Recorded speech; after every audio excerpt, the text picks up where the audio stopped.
The makers of Camel cigarettes present Dick Powell as Richard Diamond, private detective.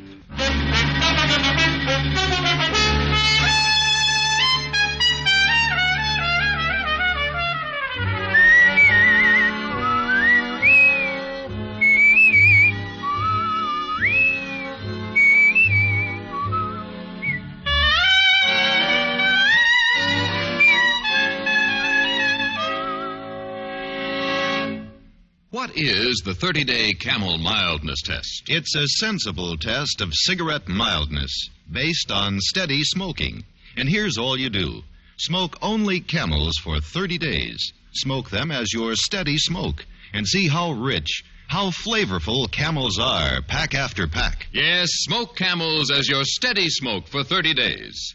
And discover how well Camels agree with your throat, week after week. Tonight, start your own 30-day Camel mildness test. Make the Camel 30-day test, and you'll see. Smoke Camels and see.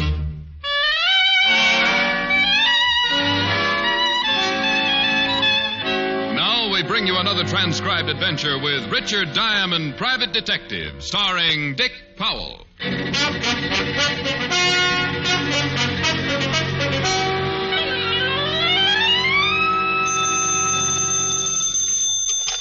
Diamond Detective Agency. A pleasant smile, a cheerful rhyme, and we'll keep you from doing time. Oh. Hi, Helen. Hi. Rick, where do you get that cheerful rhyme bit? You didn't think so? I didn't think so. Killjoy. Why can't you answer the phone like other people do? Just say hello. You know, I never thought of that. You should try it sometime. Your prospective clients might think they were dealing with a sane, normal person. You think it's fair to mislead them? Oh, Rick. Are you busy? Silly girl. Busy detectives make money. I just sit at my desk and make conversation with a beautiful redhead. Well, why don't you leave your desk and come make conversation with said redhead in person? That's not a bad idea. I'm all alone. The idea's getting better. It's not even noon yet. We can go for a long walk. Oh. Well, you don't sound very enthusiastic. What's wrong with taking a walk? Honey, in my business, I do more leg work than a pair of nylons. Walking just isn't my idea of a ripping good time. Have you a better suggestion? You can know me for 5 years and ask questions like that? Oh, now, dear, let's just... skip it. I am not alone. Client? Shrimp Martin. Well, I don't think I know him. Well, that's something to be proud of. Call you later, dear. Bye. Bye. Hello, Diamond. Never mind shaking hands, Shrimp. I want to keep my cufflinks. You know me, Rick. Too well.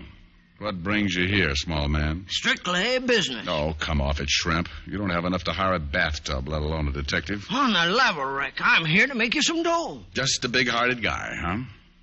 Okay, spell it. You heard of Hank Burton. I read the papers. Then you read how Hank lifted 50 G's worth of rocks a few months back. So? So they're offering an even grand reward for whoever brings Hank in. What are you getting at? Just that even 1,000 is your fee if you'll do the little job. What? Hank Burton, he's the one who sent me. He says he'll let you turn him in and collect the grand. Well, another big-hearted guy. Make yourself clear, Shrimp, and fast. Burton wants to see you. He wants you to do a legit job for him. He'll pay you for it by letting you turn him in. Doesn't make sense. Sure it does. Hank's a sick boy, bad heart condition. If he don't get some hospital care soon, he's a goner. Only as soon as he shows up at the hospital, the cops will nab him. So he might as well give himself up. And he'll let me be the one to collect the reward for it, huh? You got it right. That's his way of paying you for the job he wants done. Just what's the job? Sorry, I said as much as I know. Except the job is strictly on the up and up. The rest you can hear from Hank himself. Where do I find him? I take you to him if you're interested in taking the job. Shrimp, I'm interested in almost anything that involves $1,000. Only if this deal isn't on the level, I'll ram those buck teeth of yours down your throat. I tell the truth, I swear it. Don't bother to cross your heart. I doubt you'd be able to find it. Let's go see Burton.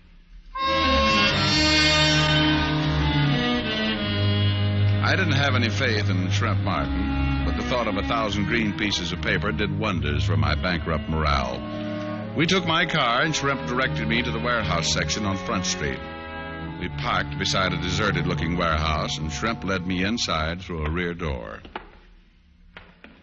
He should be here by now. Hank! Over here, Shrimp. Or behind those boxes over there, Diamond. I heard him. Hello, Dan. Hank, Shrimp tells me you have a deal to make. Yeah, that's right. Shrimp, go outside. See we ain't interrupted. Huh? Right. Sit on one of them boxes, Diamond. I got a lot to say. I'll stand. It's up to you. You look bad, Hank. Never mind that. Did Shrimp explain the setup? All except the job you expect in return for handing you over. Okay. I want you to find a girl, Diamond, that's all. That could be enough. Who's the girl? Her name is Lee Thorpe. You find out where she's located now, and I'll let you turn me in. Uh-huh. Why is it so important you know where this Lee Thorpe is, Hank? Because if I have to take the rap on that jewelry heist, she takes it with me. Keep talking. I met her about 4 months ago. Felt pretty hard. She seemed to go for me, too. We made plans, big plans. And my ticket went bad. She suggested we go to Mexico where I could be taken care of, but that took dough. So you pulled the jewelry store robbery? Yeah. It was her idea. She said she knew of a fence where she could change the rocks in the dough and we'd be out of country within a month. But the deal fell through, huh? Yeah. I was spotted during the job. I had to hide out, but I sent her the rocks. She said to give her a week. I think I can guess what happened. Ain't hard. When I contacted her a week later, I found out she moved, disappeared. What a sap I was. What a sap. You were a sap to steal the stones in the first place, Hank. Okay, no speeches. All I want you to do is locate this dame so the bulls can nab her, too. Uh-huh. Well, why not go to the police right away, Hank? Tell them the story and let them pick her up. No, she's smart. As soon as the word gets out of and picked up, she'll figure I squeal on her. It'll be harder to find her then. Won't be so easy now. Any idea where she might be? If I knew, I'd find her myself. You're the gumshoe, get to work. $1,000 ain't bad pay, you know. No, it's not bad at all. Only how do I know you'll keep the bargain? Look at me, will you? I'm a dying man unless I get help. Don't worry, I'll let you turn me in. After you find the girl. All right, Burton, I'll take a chance. Where do I get in touch with you? You don't. I'll call you at your office around 6. Work fast, huh, Diamond? Find her as soon as you can. Yeah, Hank. As soon as I can. Hank Burton was in a bad way, and if he wouldn't give himself up until Lee Thorpe was located, then it was true she'd have to be found quickly. Hank didn't have much time left. We left the warehouse together. He and Shrimp Martin disappeared down Front Street, and I drove back uptown. At the 5th Precinct, I found that Lieutenant Walt Levinson was out to lunch. But in the meantime, the sergeant let me look through the files. Well, make yourself right at home, Mr. Diamond. Well, thank you, Lieutenant. I have. It's a wonder you're not sitting behind my desk. I'm sure you'd be more comfortable. Well, now, I might just take you up on that when I get tired. Fine. Maybe you'd even like one of my uniforms to wear. Now, Walt, let's not carry the joke too far. When I was on the force, I tried to get into one of your uniforms. It looked like Bonnie Prince Charlie in a raccoon coat. Just when I need after a nice lunch. You around to give me indigestion. What are you looking for, anyway? I found it. File on a girl named Lee Thorpe. Thorpe. Yeah, I remember her. Used to be married to Davey Thorpe. Used to be? Yeah, it's all there in the folder. She split up with Davey 3 years ago when he was sent up. Davey's still in prison? Out about a year ago. What do you want this Lee gal for? Sorry, Walt. Confidential. Oh, great. I ask a question, you tell me it's confidential, but you think you can walk in here and poke through our files all you please. Cheer up, Fatty. I'll tell you all about it after I find Lee Thorpe. Well, now, that's mighty big of you, Mr. Diamond. Well, think nothing of it, Lieutenant. I don't. Find anything in the folder? Not much. She's been picked up on a few minor offenses, that's all. What about Davey, her ex-husband? Oh, he seems pretty legitimate these days. Running a pool room over on 3rd. Listed in the book as Davey's billiard parlor. That's an original name. Well, I guess I'll go see Davey.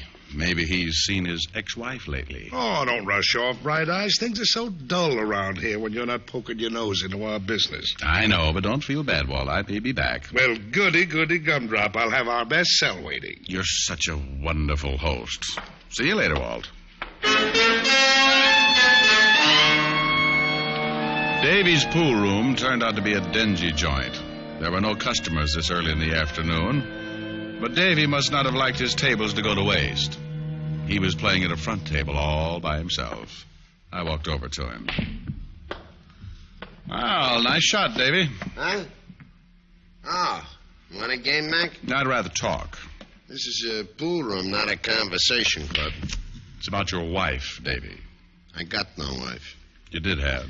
Yeah, I had measles once, too, but that don't mean I'm still scratching. Have you seen Lee recently? All depends on how recent you call recently. Oh, in the last month or so? Seen her when I first got out, close to a year ago. She wants to pick up where we left off. And? I told her where to get off. You beat these dames. I get sent up out of circulation for a while. She wants to be free. Then I'm out. She wants to get all chummy again. Well, maybe you know where she might hang around, Davey. Yeah, maybe. You a cop? Private. Well? Well, what? I'm a businessman, pal. I don't shoot off my mouth by the fun of it. Will $10 take the fun out of it? You don't see me laughing, do you? Put the money on the table. Okay, there you are. Much obliged. Yeah, I might know where Lee hangs out. I'm not saying for sure, mind you. Been almost a year since I seen her. Keep talking. She always likes bars, lights, people. She used to drag me to a bar all the time. Any particular bar? The Bluebird Club over on 40th. In fact, that's where I first met her. Excuse me a sec. Hey, take a few shots while I answer that. Hello? Davey's billiard parlor. Huh? I don't... Oh, yeah, maybe yes. Hold it. Hey, Shamus. Your name Richard Diamond? That's right. That's for you. If you want more out of me, I'll be over in the office. Thanks. Hello? Well, Rick, I took a chance. Figured you'd still be there. What's up? Funny, but right after you were here, we got a call about Lee Thorpe. Picked her up right away. Good boy. I'll be right down. You at the precinct? I'm at the morgue. What? And don't bother to hurry, Rick. This gal won't be going anywhere.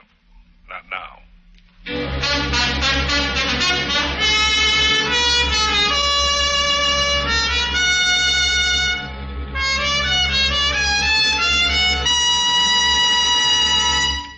Before we continue with Richard Diamond, here are a few words about smoking enjoyment. According to nationwide surveys made by independent fact-finding organizations, more doctors smoke Camels than any other cigarette. That fact was brought to light a few years ago when 113,597 doctors were asked this question. What cigarette do you smoke, doctor? The brand named most was Camel. In repeated surveys, doctors in all branches of medicine have been asked the same question. And each time, Camel leads all the rest. Yes, these surveys show that more doctors smoke Camels than any other cigarette. Why don't you start smoking the cigarette so many doctors enjoy? Start smoking mild, flavorful Camels tonight. How mild, how mild, how mild can a cigarette be? Make the Camel 30-day test and you see. Smoke Camels and see. And now back to Richard Diamond, Private Detective, starring Dick Powell.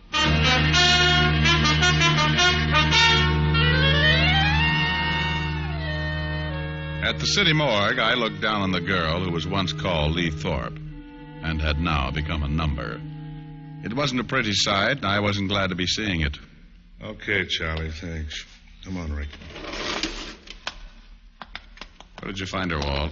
One of the beat men came across her in an alley over by 6th Street. Find the murder weapon? No, the knife wasn't around, only the holes it made. Yeah, we can sit down in here. You have some talking to do, Rick. No more of this confidential rigmarole. Okay, Walt. You ask the questions, and I'll answer as best I can. Number one, why were you looking for the dame? Client hired me to find her. Who's the client? You know, Walt, this is going to sound screwy. Cut the build-up. Just make with the answer. Okay. The client is Hank Burton. Well, at least we... What? Hank Burton? That's right.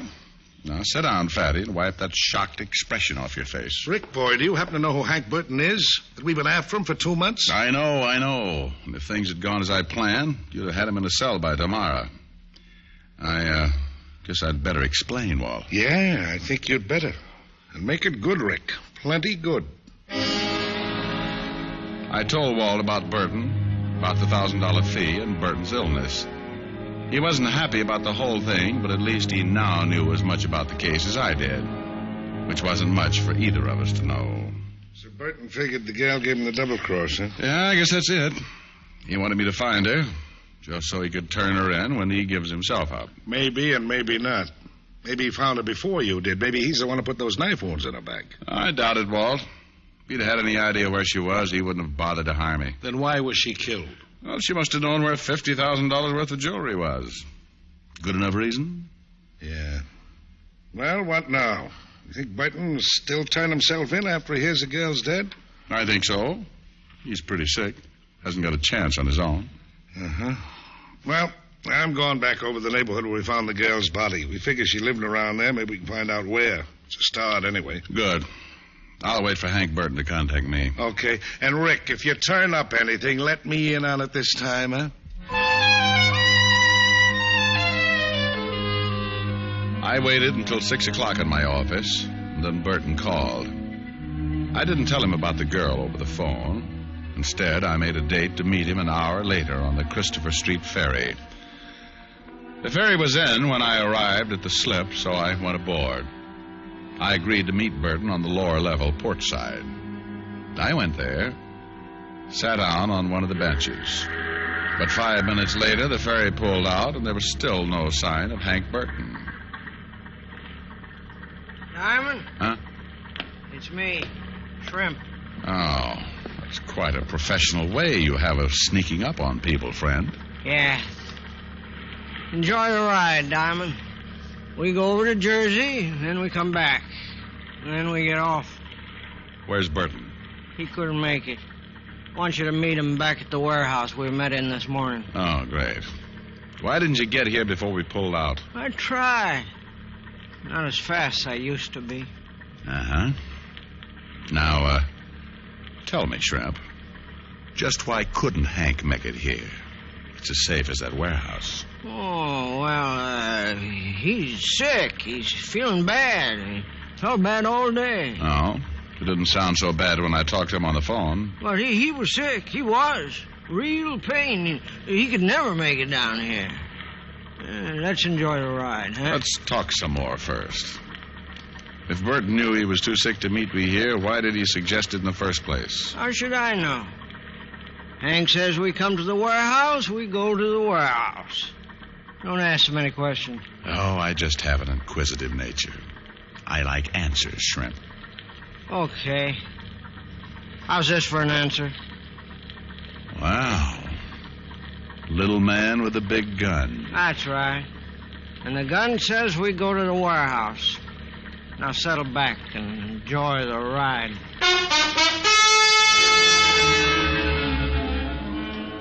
It was the most uncomfortable boat ride I'd taken in years. Shrimp put the gun back in his pocket, but kept it pointed toward me. The ferry finally returned to the New York side, and we got off. Then we drove back to Front Street and parked beside the warehouse. Okay, Diamond, in the back door. Well, stop waving the gun back and forth, Shrimp. You'll wear yourself out. No cracks. Go on, open the door. Where's Burton? Same place, over behind those boxes. Move. I still don't get it, Shrimp. Why wouldn't Hank come to the ferry, and why the artillery to make sure I came here? That's far enough. I'll light this candle, Diamond. Maybe you'll get your answer then. Well, that's better. At least I... Uh-oh. See what I mean, Shamus? Yeah, Shrimp. I see what you mean. Hank Burton wasn't bothered by his heart anymore. He lay there on the floor with a stupid expression on his face that the sudden dead often wear.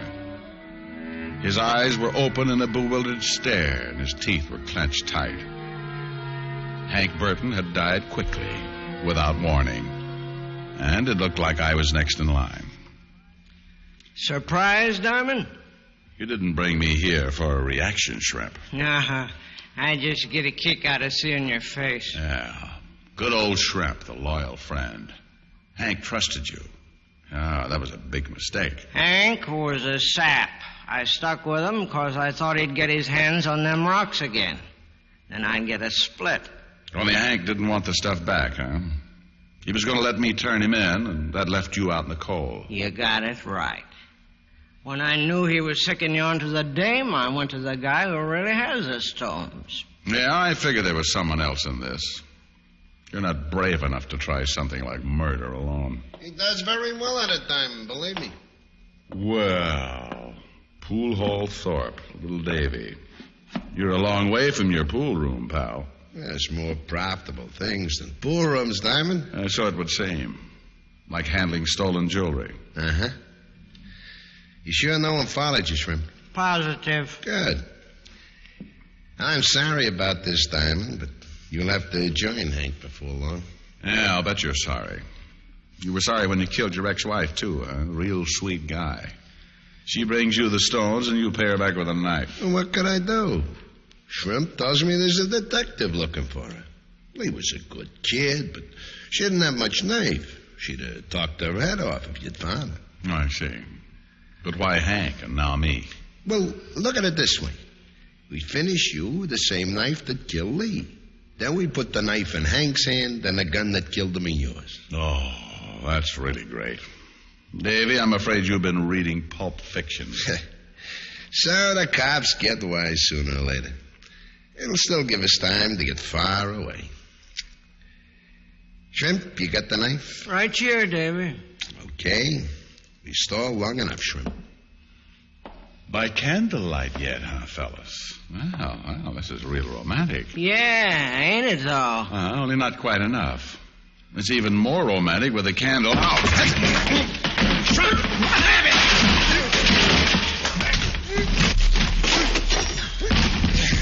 Shrimp! Shrimp! He's taking a little nap, Davey, and I've got his gun. What?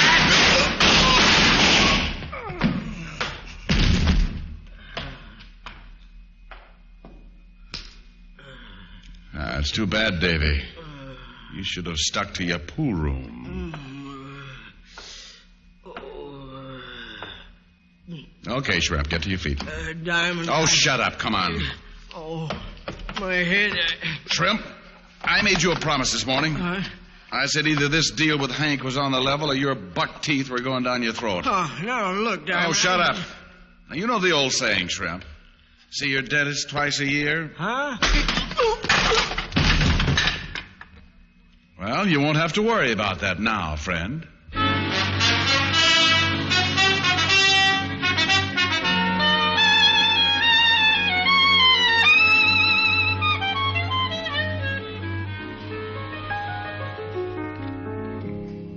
Rick? Yes, Helen, dear? It's nice outside. If you're wearing a fur coat, it is. Oh, it's not really cold. Besides, you have a heavy coat. Helen, are you hinting that I should leave? Uh-huh. With me. I'd still like to go for that walk. Oh, no. Well, why not? The only time I see you is after a case. Then you just drop in, seat yourself at the piano, and take it easy. But, honey, I'm tired. Well, I'm not. I've been in all day, and I could use the exercise. Exercise, you want, huh? Well, I got a good idea. I'll chase you around the piano. It's your idea of exercise, huh? No, but just think of the fun we could have after I caught you. Oh, Rick, I'm serious. Just look out that window. Oh, stop shivering. Look at that moonlight. Isn't it romantic? What chances to give the Dodgers this year? A long walk. Just you and me. And the Giants. Now, there's a hot ball team. Maybe over to Central Park. And the Arkansas Aggies. Oh, they'll be fighting all the way. Hand in hand. We get Arkansas Aggies. Yeah, my old home team. Richard Diamond, you are the most unromantic man in town. Helen, how can you say that? Don't I build a nice fire in the fireplace? I could get a Boy Scout to do that. Here we are, a fire, lights down low, a nice romantic song. And your idea of romance is a walk. Well, after all, Hey, where does that nice romantic song come in? Right about now. Well, couldn't you sing while we walk? Oh, sorry, honey. Throw another log on the fire. Keep my golden memories aglow. I don't see the face of my loved one when the logs are burning low. Throw another log on the fire. Bring back all the sweetest days I've known when our hearts were young in the springtime and her love was mine alone. Now there's nothing left but the embers. Springtime seems so long ago. Throw another log on the fire. Keep my golden memories aglow.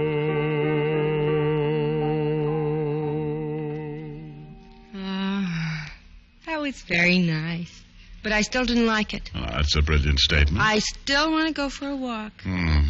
Millions of girls in New York, and I had to pick a nature lover.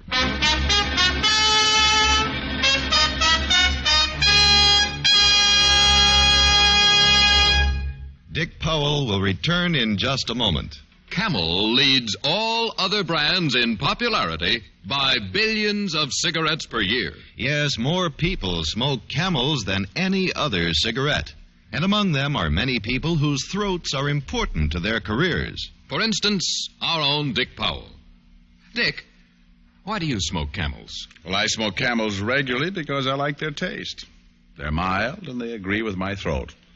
That's mighty important when you use your voice as much as I do. Friends, why don't you find out how well Camels will agree with your throat? How mild, how mild can a cigarette be? Take the Camel 30-day test and you'll see. Smoke Camels and see. Here's Dick Powell with a special message. Thank you.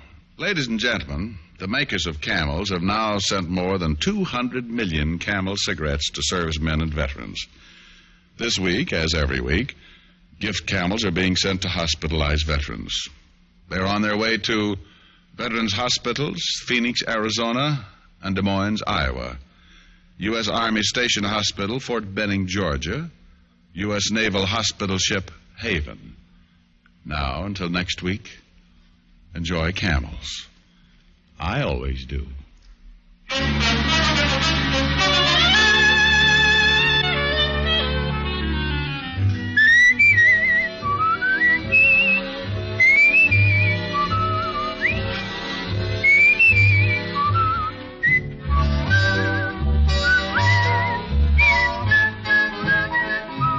Tonight's adventure of Richard Diamond was written by Dick Carr with music by Frank Worth. Virginia Gregg was heard as Helen Asher and Alan Reed as Lieutenant Walt Levinson. Others in the cast were Junius Matthews, Tony Barrett, and Ted DeCorsia. Richard Diamond, Private Detective, is transcribed in Hollywood by Jaime Del Valle.